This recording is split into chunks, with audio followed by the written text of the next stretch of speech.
Bismillahirrahmanirrahim. Alhamdulillah wassalatu wassalamu ala Rasulillah. Ini kita baca surah An-Nasr. A'udzu billahi minasyaitonir rajim. Bismillahirrahmanirrahim. Idza jaa nasrullahi wal fath ورأيت الناس يدخلون في دين الله أفواجا فسبح بحمد ربك واستغفر إنه كان توابا صدق الله العظيم. Dengan nama Allah yang Maha Pemarah lagi Maha Mengasihani. Apabila telah datang pertolongan Allah dan kemenangan, dan kau melihat manusia berbondong-bondong masuk agama Allah Subhanahu wa taala, maka bertasbihlah dan memuji Tuhanmu dan memohon ampunan kepadanya. Sungguh dia Maha penerima taubat. Shallallahul azim. Surah An-Nas telah diriwayatkan oleh Imam Nasa'i bahawa ianya setara dengan 1/4 daripada Al-Quran. Dan begitu juga surah Al-Zalzalah, Iza zulzilatil ardu zilzalaha tu juga menyamai 1/4 daripada Al-Quran. Imam Nasa'i rahimahullah telah meriwayatkan dari Waidah bin Abdullah bin Utbah. Dia berkata, Ibn Abbas radhiyallahu anhu berkata kepadaku, wahai Utbah, apakah kamu tahu surah Al-Quran yang paling akhir diturunkan? Aku menjawab, ya, idza jaa nasrullahi wal fathu. Ibn Abbas berkata, kamu benar. Dalam satu hadis yang diriwayatkan Imam Bukhari rahimahullah taala, ada menceritakan tentang satu cerita yang diriwayatkan oleh Ibn Abbas radhiyallahu anhu. Dia kata satu hari biasa-biasa dulu, Sayyidina Umar radhiyallahu anhu selalu bawa Ibn Abbas, anak dia. Bukan anak dia, Ibn Abbas. Bawa Ibn Abbas ke majlis-majlis yang orang tua selalu ikut, yang ikut dalam peperangan Badar. Ibn Abbas masa kecil masa tu. Lepas tu ada yang di kalangan mereka yang rasa dikatakan sebagai kecewa dengan tindakan Sayyidina Umar. Sampai kata, kenapa bawa anak muda ni ikut bersama-sama dengan majlis kami? Kami pun ada juga anak-anak yang seumur dengannya, tapi kami tak bawa. Kan? Sayyidina Umar radhiyallahu anhu kata sesungguhnya anak muda ni termasuk di antara orang-orang yang kalian kenal baik. Ada keistimewaan kepada Ibn Abbas radhiyallahu anhu. Pada satu hari, Sayyidina Umar pun bawa lah Ibn Abbas radhiyallahu anhu ke majlis bersama-sama dengan orang yang dewasa ni. Lalu ditanyakan, nak tunjuk sesuatu keistimewaan yang ada kepada Ibn Abbas radhiyallahu anhu. Wahai Ibn Abbas, dia kata, Sayyidina Umar je tanya kepada sahabat-sahabat yang lain, apakah pandangan kamu tentang firman Allah SWT dalam surah ini, surah An-Nasr, idza jaa nasrullahi wal fath, apabila telah datang pertolongan daripada Allah SWT dan kemenangan.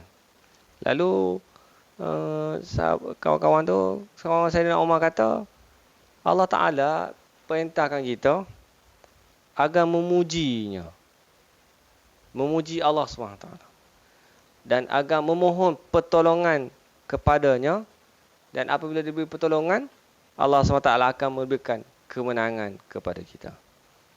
Ada juga sebahagian lain senyap, tak tahu, tak menjawab soalan yang dikemukakan oleh Sayyidina Umar radhiyallahu anhu. Lalu Sayyidina Umar pun bertanya kepadaku, yakni bertanya kepada Ibn Abbas, seperti itukah pendapatmu, wahai Ibn Abbas?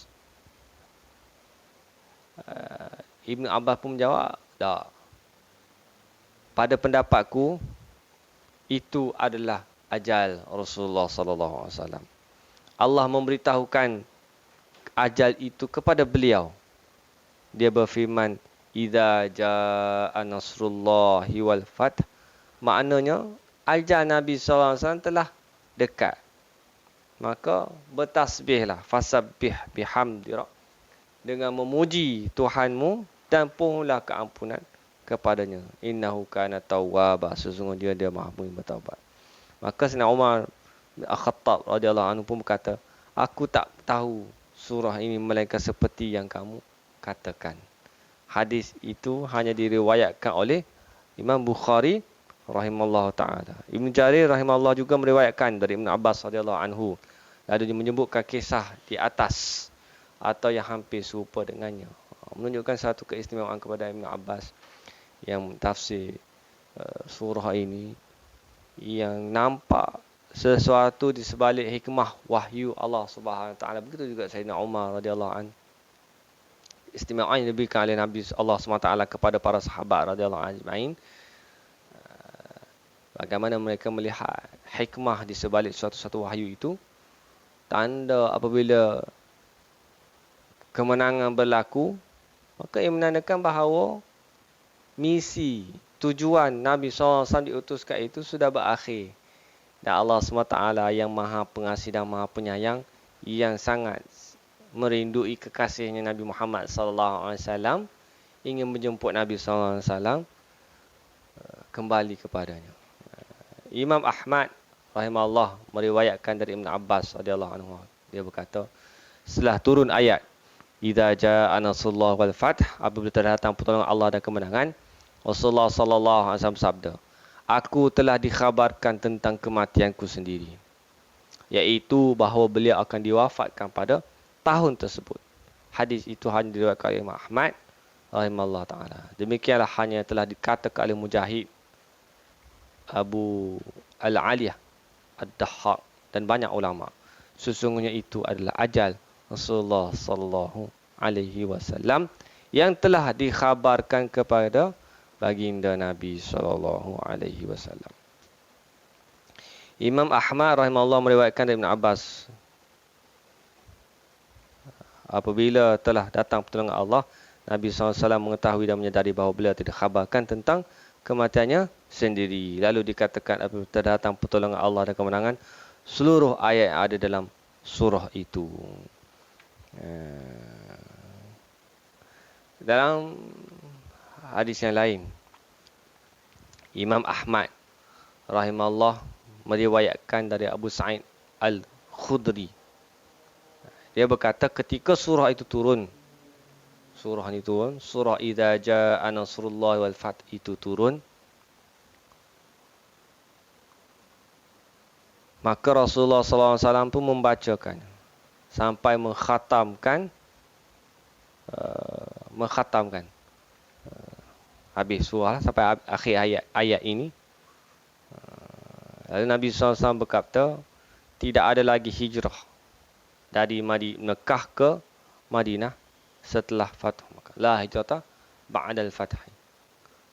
Akan tetapi yang ada hanyalah jihad dan niat. Walakinna jihad wan niyah. Dan ini merupakan satu hadis Nabi SAW. Ada sambung lagi. Akan tetapi jika kalian diminta berangkat perang, maka berperanglah. Penafsiran yang tadi disebutkan oleh sebahagian sahabat dari kalangan orang-orang yang bermajlis dengan Umar radhiyallahu anhu, iaitu bahawa kita telah diperintahkan oleh Allah Ta'ala memberikan kemenangan kepada kita atas negeri-negeri dan benteng-benteng, agar kita selalu memuji, mensyukuri dan bertasbih kepada Allah Subhanahu Wa Ta'ala. Antara lain maksudnya, Allah SWT memerintahkan kepada kita apabila mencapai kemenangan, melakukan salat yang dilakukan oleh Nabi SAW pada waktu pembukaan kota Mekah, pada tu waktu duha, sebanyak 8 rakaat. Ini apabila diberikan kemenangan. Ini yang dibuat oleh Nabi SAW. Ada sebahagian ulama kata Nabi SAW semayang sunat duha waktu tu. Kan? Tetapi ada juga yang membantah. Dia kata Nabi SAW tidak biasa melakukan solat duha. Bagaimana mungkin beliau melaksanakan solat duha pada waktu itu? Padahal beliau sedang safar dan tidak berniat untuk bermukim di kota Mekah. Oleh kerana itu beliau bermukim di kota Mekah hanya sampai akhir bulan Ramadan sekitar 19 hari. Beliau berserta seluruh pasukan mengqasar salat dan tidak berpuasa. Nabi SAW ketika itu mereka berjumlah sekitar 10,000 orang. Ulama berkata sesungguhnya yang beliau lakukan adalah salat fathu, yakni salat kemenangan. Ini antara tafsir ulama apabila menyebutkan idza jaa nasrullahi wal fath fasabbih bihamdi rabbika wastaghfir. Kan? Fasabbih bihamdi rabbika wastaghfir.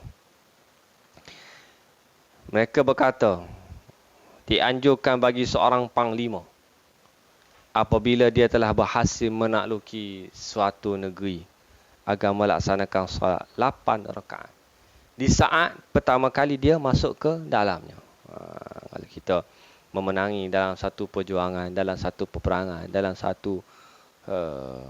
suatu perjuangan menegakkan agama Allah Subhanahu Wa Taala, bila mencapai kemenangan disunatkan untuk solat 8 rakaat. Demikian yang dilakukan oleh Sa'ad bin Amr ibn Abi Waqqas adalah anhu daripada hari Fathu Mekah, Fathu Madain. Kemudian sebahagian mereka berkata dia melaksanakannya langsung 8 rakaat dengan satu salam. Akan tetapi pendapat yang benar adalah dia mengucapkan salam di setiap 2 rakaat. Sa'ad ibn Abi Waqqas radhiyallahu anhu apabila berjaya menakluki Madain, beliau melaksanakan solat sunat 8 rakaat. Setengah pendapat ulama kata 8 rakaat strict terus akhir salam. Ada setengah pendapat ulama kata 2 rakaat. Setiap 2 rakaat satu salam.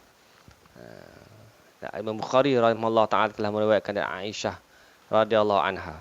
Dia berkata dahulu Rasulullah sallallahu alaihi wasallam sering mengucapkan dalam rukuk dan sujudnya, Maha suci Engkau ya Allah, Rabb kami, dengan pujianmu kami memuji. Ya Allah, ampunilah aku. Beliau mentakwil Al-Quran. Hadis ini juga diriwayatkan oleh ulama hadis lainnya kecuali At-Tirmizi. Imam Ahmad rahimahullah meriwayatkan dari Aisyah radhiyallahu anha, dia berkata dahulu Rasulullah sallallahu alaihi wasallam di akhir-akhir masa hidupnya sering mengucapkan Maha suci Allah, subhanallah, wa bihamdika, dengan pujiannya kami memuji. Aku memohon ampunan kepada Allah Ta'ala, astaghfiruka wa atubu ilaik, dan bertaubat kepadanya. Subhanallah wa bihamdika astaghfiruka wa atubu ilaik. Maha suci Allah, dengan pujiannya kami memuji. Aku memohon ampunan kepada Allah Ta'ala dan bertaubat kepadanya.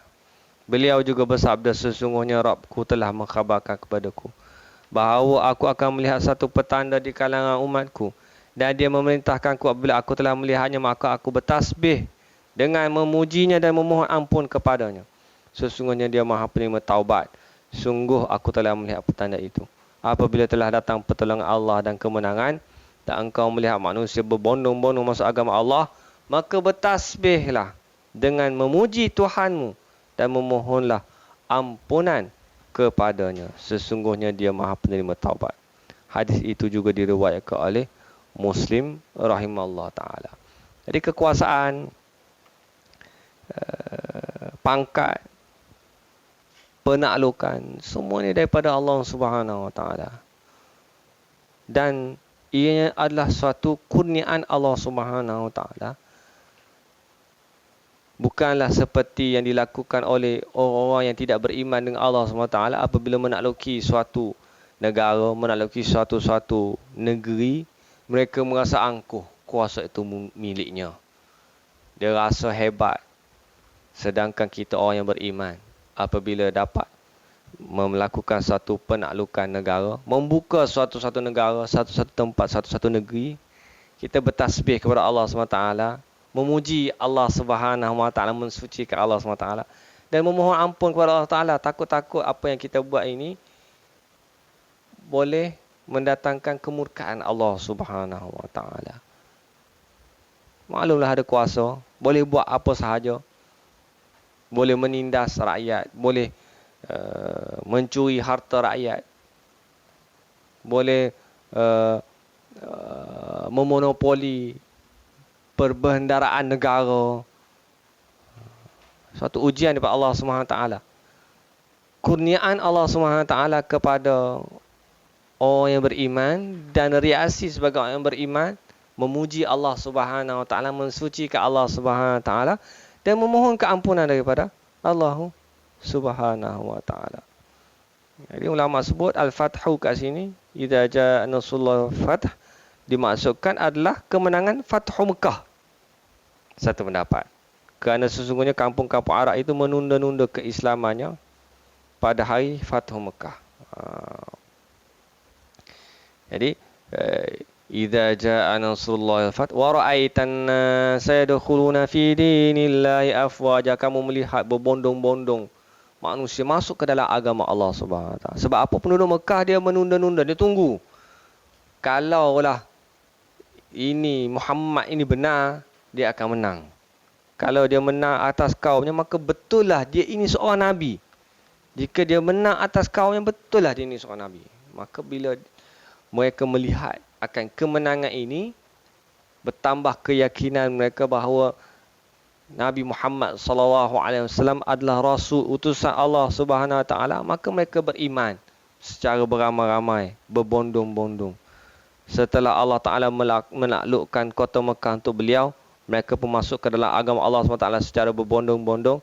Tidak sampai 2 tahun, Jazirah Arab pun dipenuhi dengan keimanan. Dan yang nampak di seluruh kabilah Arab hanyalah syiar Islam. Bila Fathu Mekah, dah tidak adalah orang yang tidak beriman. Sebab itu Nabi SAW hancurkan berhala-berhala yang ada sekitar Kaabah. Kerana tidak bermanfaat dah berhala-berhala tersebut. Tak ada dah orang yang tidak beriman, semua orang beriman. Segala puji dan anugerah hanya milik Allah Ta'ala. Al-Bukhari meriwayatkan dalam kitab sahih dari Amr bin Salamah, dia berkata, setelah Fathu Mekah terjadi, setiap kaum segera mengumumkan keislamannya kepada Rasulullah SAW.